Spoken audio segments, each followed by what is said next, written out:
Welcome back to the Big Blue Breakdown. This is your New York Giants Gameballs and Gassers edition, following their 24-20 road loss to the Chicago Bears at Soldier Field. I'm Paul Dottino.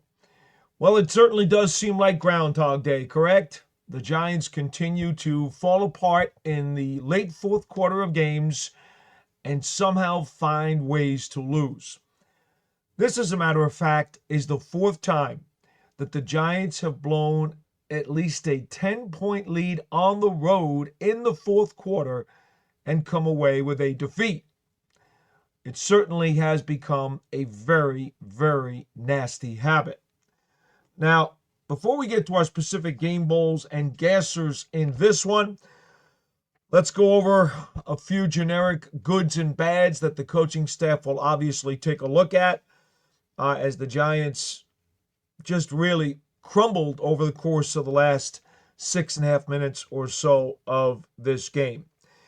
All right, in general, 10 penalties for 69 yards is something that will not go well. -1 in the takeaway ratio, or turnover ratio, if you will. Giants had a lost fumble by Jaxson Dart on a concussion that he suffered in the third quarter deep in Chicago territory. The Giants were 1 for 4 on touchdowns in the red zone.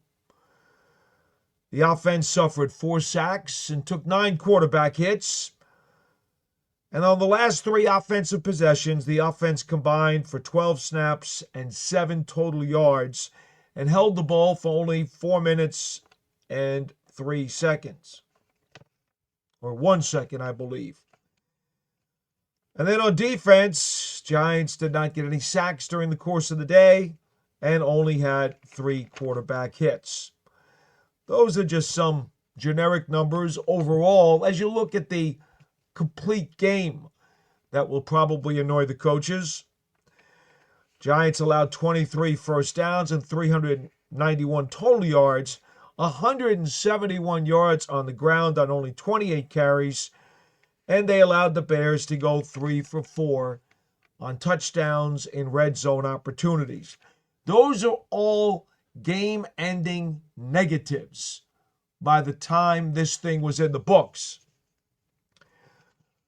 The good items. Well, let's see. 431 yards of total offense. 30 carries for 169 yards of rushing offense.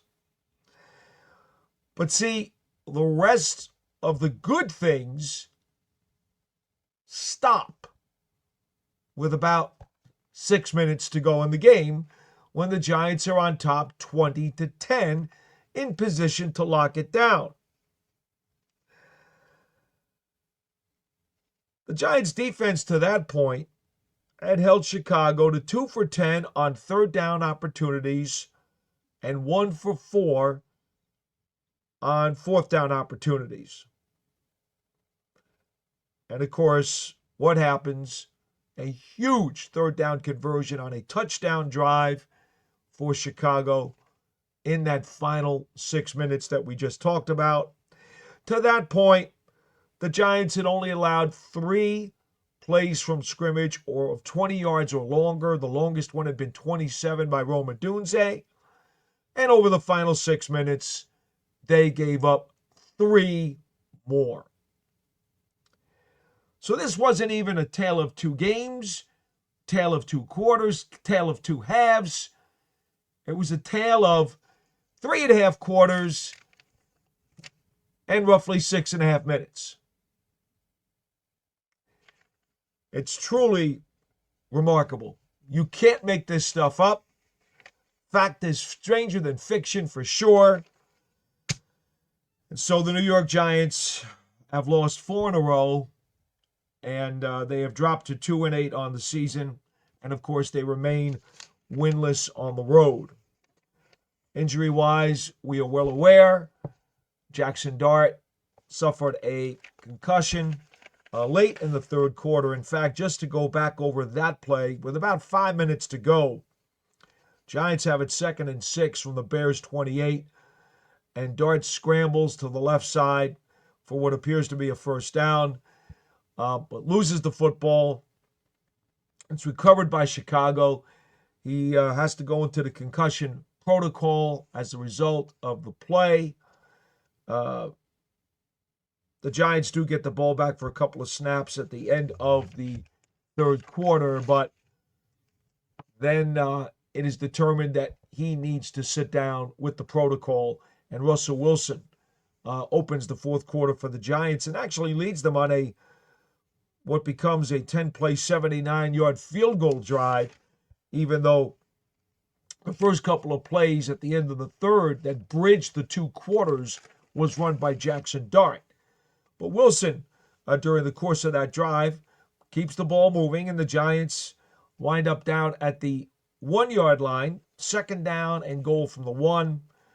Singletary -1 on a run, Wilson 0 on a scramble, and then Young-Ho Koo has to settle for a 19-yard field goal. So with 10:19 to go, the Giants basically left 4 points on the board there. Now they're up 20-10, okay, with 10:19 left. They're still in pretty good shape, but they left 4 points on the board.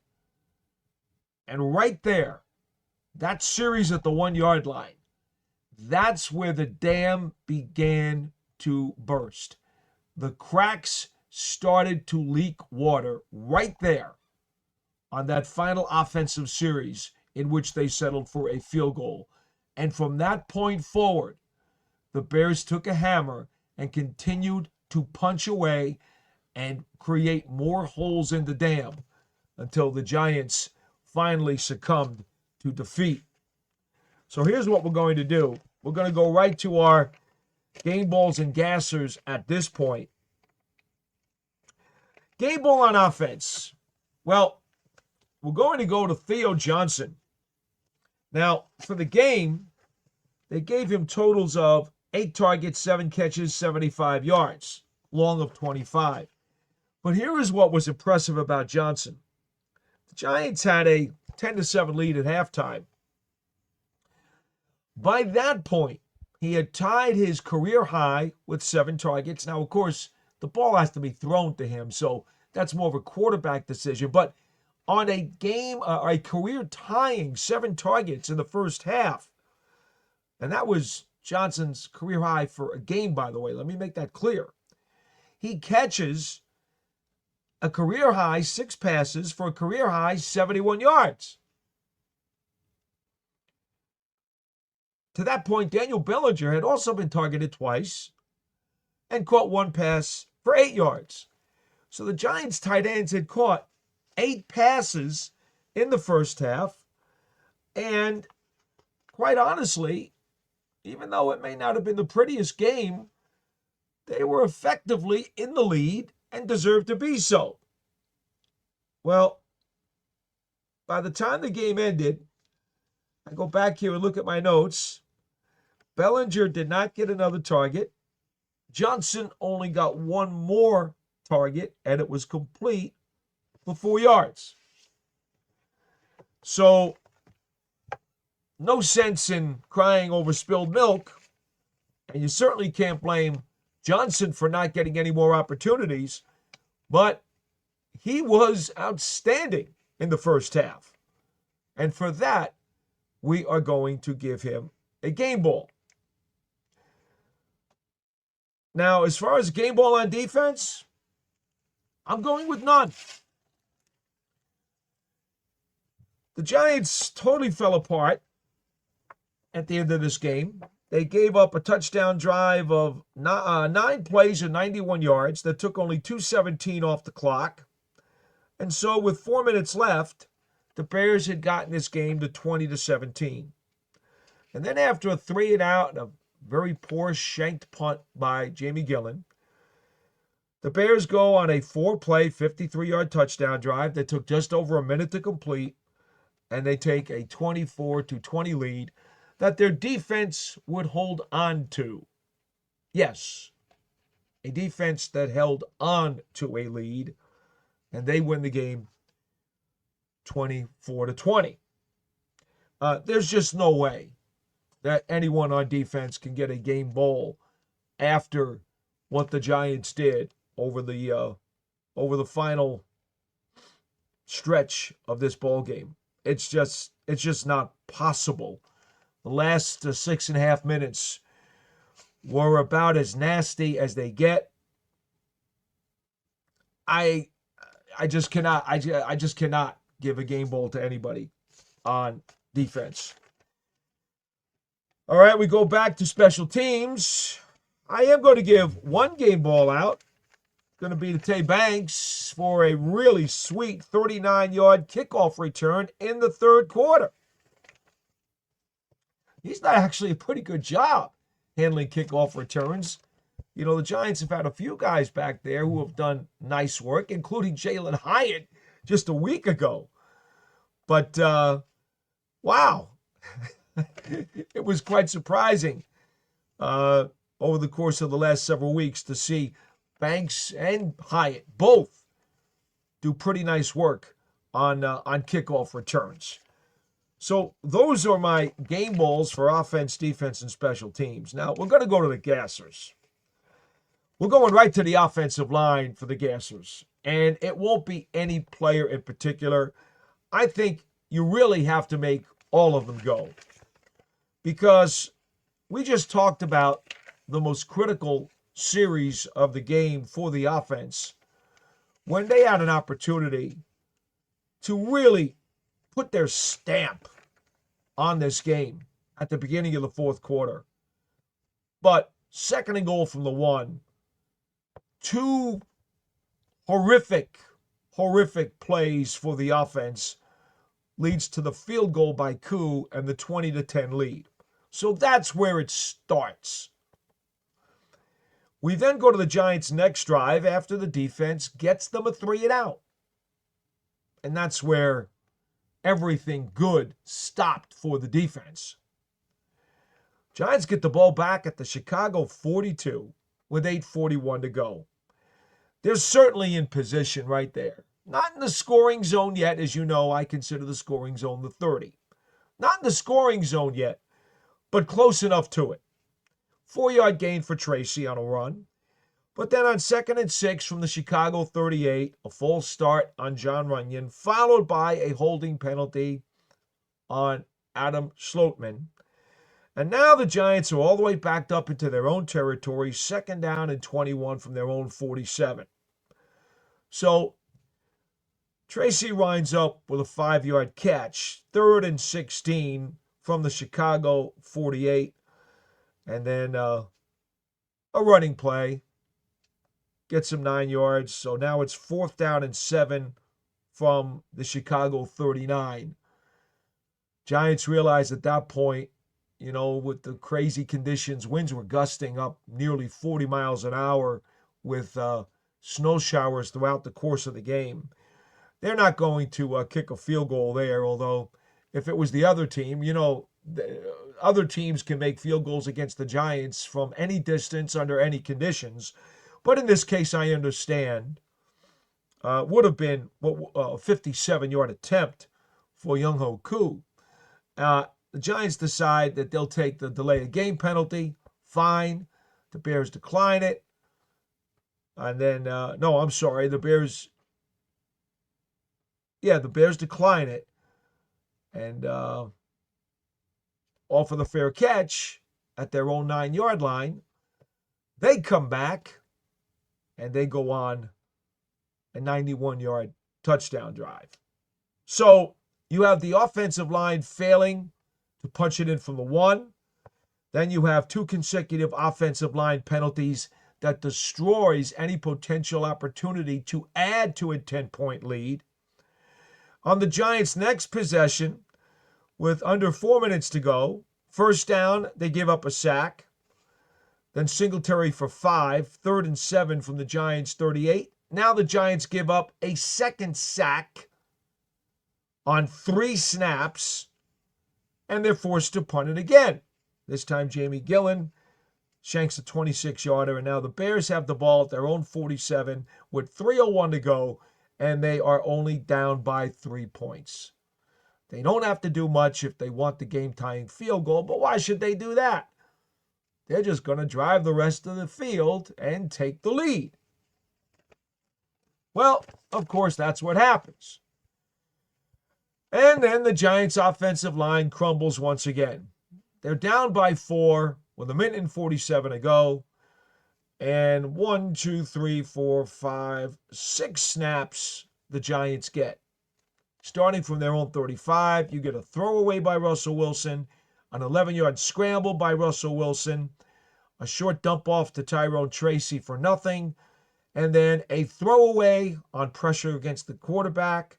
You get a incompletion on a drop by Wan'Dale Robinson, which would have been just across the 50 on a 3rd and 10 from the Giants' 46. Would not have been good enough for a first down.